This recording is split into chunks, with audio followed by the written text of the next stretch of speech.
Ayun, so good evening sa inyo guys. Ngayon po ay Friday na naman, June 26, 2026 at wala, sideways lang yung dalawa na market natin. Nag-close tayo ng 0.02%. So nagsiso lang yung yung index natin. And then nag-close tayo ng 6,072.24. So yun lang, net foreign sale pa rin tayo, 477 million net foreign sale. So sobrang hina ng market natin. Ayan. So, hindi pa rin tayo magtataka kung, kasi may malit pa na gap dyan eh. So, baka i-fill pa rin natin yan until next week siguro, no? So, makikita natin yan. So, may mga gumalaw sa mga stocks natin. Actually, verde lahat ng pag-uusapan natin. And yung pinakamahina pa rin sa market natin, syempre, yung ating mga mining stocks. Maliban dito kay PXP. Kasi nag-up siya ngayon ng 5%, pero yung mga major na natin ng mga mining stocks, mahina pa rin po yung kanilang galawan naman. Okay? So anyway, ganoon talaga, wala kasing foreign volume. So sa global markets, kagabi, nag-drop si US, no? Mix yung galawan kagabi, tapos ngayon, parang pa-drop yung galawan sa US market, mapula yung kanilang futures. Tapos European stocks bumagsak and then mix pa rin tayo sa galawan dito naman sa bandang Asia. Sa cryptocurrencies natin, so baba pa rin siya, nasa 58K pa rin o 59K si Bitcoin naman. Ayan. So maraming bagsak sa mga alaga natin na cryptocurrencies. Okay, so dito sa Philippine markets, ang nanguna sa listahan ko si Double Dragon. Di ba nung isang araw, nag-gap down to eh. So wala namang balita na lumabas. And then ngayon, parang fill the gap naman siya. So nag-up siya ng 11.33%. And then meron siyang net foreign sale na 699K. And then si IMI, pangalawang araw, di ba, marangkada to. So nag-up siya ng 5.91%. Maganda yung kanyang galaw from the last 2 days. 335K net foreign buy. And then si PXP, so yung galaw ni PXP is 5.56%. So up po siya at meron siyang 600K net foreign sale. Tapos si DHI, ayun, nakahalos nakabawi na, no? Si DHI natin. So nag-up siya ng 5.39%. Ito lang yata yung mining na umakyat. So meron siya net foreign buy ng 2.33 million. SCP, bumabawi, 4.55% up, and then 32 million net foreign buy. Tapos si JP Cap, finally big caps ulit. Meron siyang galaw na 4.3% and 36 million na net foreign buy. So, sino na naman kaya sa mga big caps natin yung nagkaroon ng malakas na net foreign sell? Hindi yata gumalaw si ICT kasi stable yung galaw ng ating market. Okay, so yun po yung mga pag-usapan natin. Disclaimer pa rin, hindi ko nababago yung date pala dito sa disclaimer natin. So yung ating review is for education purposes naman po yan. So wag mong gagamitin to as reason para buy, sell, or hold ng stocks. May risk po kasi na involved sa market. So due diligence na lang po kung ng stocks yung gusto mong bilhin. And as usual, please do not forget to subscribe po dito sa ating Palaboy Trader na YouTube channel. So check mo lang po yung mga reviews natin dito. Ay, naikot yung video natin. Or kung gusto mong sumali sa group, andito meron tayong join button dito. So check mo na lang yan. And then sa mga subscribe, maraming salamat sa usual viewers. Sobrang hina ng views din natin. Tapos sa company reviews, check mo na lang po yan. Weekends na naman. Profit or loss, mga sample trades sa PSE, basic indicators, technical analysis, fundamentals, human risk management, and basic learnings po dito sa PSE market naman. Okay po.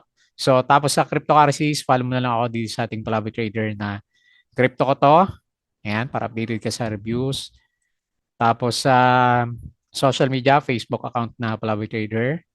Yung post natin kapon, hindi maganda yung lumabas. Tapos sa Facebook page, ayan, follow mo na lang po para update ka. Tapos sa articles, Bodegi Pick, ayan. Tapos sa Twitter, wala pa rin summary si Tignan natin kung meron na ngayon. Kanina wala, inaantay ko eh. Wala pa rin summary si Philippine Stock Exchange. Minsan tinatamad na rin siyang magkaroon ng update kasi nga naman hindi gumagalaw yung market. Ayan. So meron na. Repost natin yan. Balik tayo dito and then refresh natin ng konti. Maganda kasi makita to. Ayan, dito yung mga summary ng index. So, based sa galawan, tinamaan na naman ayan mining stocks. Bumaba din pala si services ayan negative 1.06%. So, tinatamaan pa rin yung mga mining stocks. Talagang profit taking na. So, negative 2.78%. Ang berde natin ngayon, finance 1.06 saka property 0.87%. Okay? So Pizza has officially announced restructuring program pero parang penny stocks na to no. SPNEC has approved a budget for the planned infusion of renewable energy assets from parent company MGen.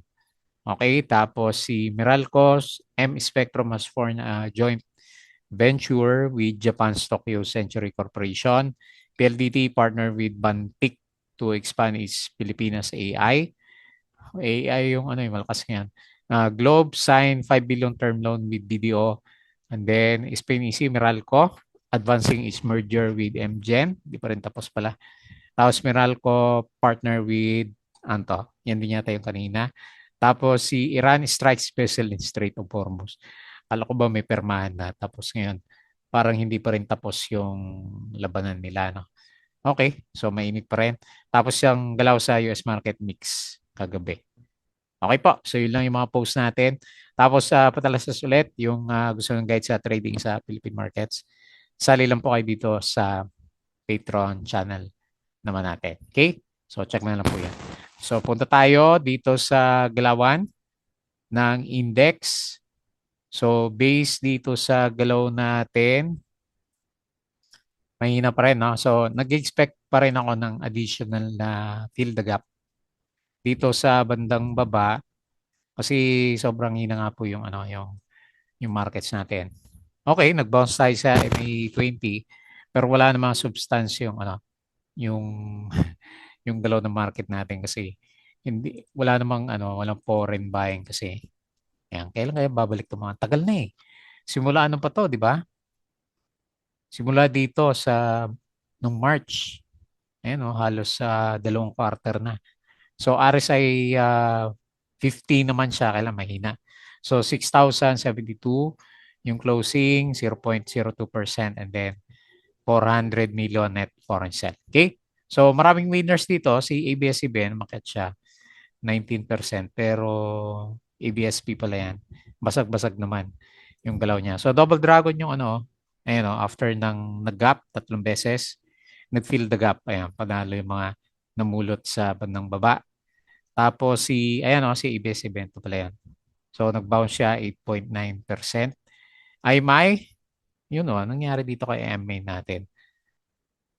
Maganda yung galaw niya So halos mag-recover na siya. 5.91%.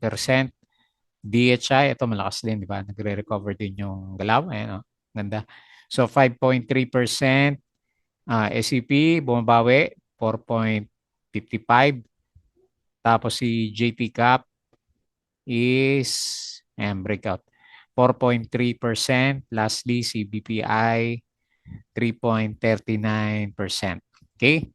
So, sa mga losers, BHI wala namang volume to. Ay, binawian na si BHI, di ba? Pinag-usapan natin to nung nakaraan na yan. So, 8% naman yung drop. Etong si Nickel, ayan, grabe naman yung drop ni Nickel. Gaano kalaki na laki ng drop niya, Halos 30% na. Sana nakawala yung iba. Tapos si Plus, drop ngayon, 5%. Ayan, binawi niya. Tapos si Mac, drop din si Mac. Walang volume din. Parang penny stock na si Mac, Basag-basag. Felix Mining, ayan, mga mining stocks, laglag. Tapos FCG, 3%. Ang dami laglag, FNI, 3%. Ayan. More mga mining stocks. So, yung global market na sinasabayan ng mining stocks, nagpo-pullback kasi. Okay po. So, yun po yung mga movers sa market. So, tingin ulit tayo dito. Okay. So sa global market naman, mapula mamaya. Sa S&P futures, negative 0.58. Dow futures, 0.37. And Nasdaq futures, ilan yan? 1.36%. So laglag, syempre, yung ating European stocks. And then, nag-bounce yata yung ano. Okay, may malakas na drop, oh. Si Korea, lalakas ng drop nito, oh, 5%. Okay? So yun po yung galawan. Tapos sa crypto, mahina. Nangyari sa crypto din natin, no? Bitcoin, 59K pa rin. Si Ethereum, 1.5K. Ayun, 5% yung ano, yung drop. BNB, 563. XRP, 1.02. Sol, 68. And then si Dodge, ngayon, baba na, oh. 0.07 na lang, mga Subaru na. So, yung mga cryptos natin, wala na yung mga panahon na ano, kailan kayo babalik yung ano, o dahil pandemic lang, no, kaya malakas talaga yung ano, cryptos natin. Okay, so balik tayo dito and quick review. Quick review na lang dito sa mga trending stocks. Okay, so unahin natin si Double Dragon. Ano yung balita nito? Wala din akong makitang balita ng mga stocks natin. Oh. Laki. Laki ng galaw. Oh. 20%, no? 11% lang yung up move niya, pero yung volatility niya, umabot siya ng 20%. Grabe yung galaw niya, no? So tingnan natin. Mukhang ano kasi may ano siya may galaw din naman kahit papaano yung price action niya. Tinignan ko yung ano niya eh. Meron naman, may ano yun, may mga volume siya eh. So tignan natin by next week o tender offer na ba yan? Epekto ng ano, tender offer ni Merrimart. Ayan, malalaman natin yan by next week. So currently nasa resistance and then meron tayong mga gap na pwedeng support or tama, pwedeng dito sa bandang MA20 natin. Ayan, nagulat din ako sa drop pero wala naman ako nabasang announcement dito. Anyway, naka-recover so goods pa rin, di ba? So yung RSI niya above 50, tagal niya pala sa overbought to. Okay. So nag-close siya ng 12.68 tapos 11.23% up. 600K net foreign buy. Okay. Next, IMI. So base sa galawan ni IMI, maganda rin. O, di ba? Biglang pumipitik yung mga stocks natin. Ang laki ng ano niya, no? Trading range. So, mukhang gusto niyang mag-retest din dito sa 4.5. Malaki ba? Ayan, parang may channel tayo dyan na sinundan pero ang pinaka-support mo na dito sa MA 100, no? Pwede dyan. Okay. So, RSI parabolic din yung ano. RSI niya. From the past 2 days, umakit na siya ng pinaka-peak niya 30% o more than 20%, 27. 2 days lang, no? Bawing-bawi si ano, IMI. Okay, so nag-close siya ng 4.12, uh, up ng 5.91% and then 300K net foreign buy. Next, TXP, gumalaw din ba ito kahapon? So si PXP, okay. So nag-try pala siyang mag-breakout. Lakas din yung downtrend, no? So medyo naipit pa siya, nag-doji yung candle pero good sign, di ba? Parang buhay na ulit si ano, PXP natin. So malalaman natin yan by next week. Nasa bear side pa rin naman yung RSI level natin. Mahina pa rin siya. Okay? So pwede siguro sa bottom fishing to. No? So nag-close siya ng 2.47, up siya ng 5% and 626K net foreign buy. Next. So another recovered stock, DHI. Yan, oh. So mukhang gusto nga niya i-retest ulit yung peak niya. Maganda breakout, no? And then naging support natin yung MA 100. Ayan. So diretso yung galaw niya. So siya yung ano, no, diretsong gumalaw ngayong ano week na to. So mga more than 10% na rin yung bounce ni DHI natin. Ayun, oh, ganda ulit ng ano setup niya. So maganda yung RSI and then okay din MACD.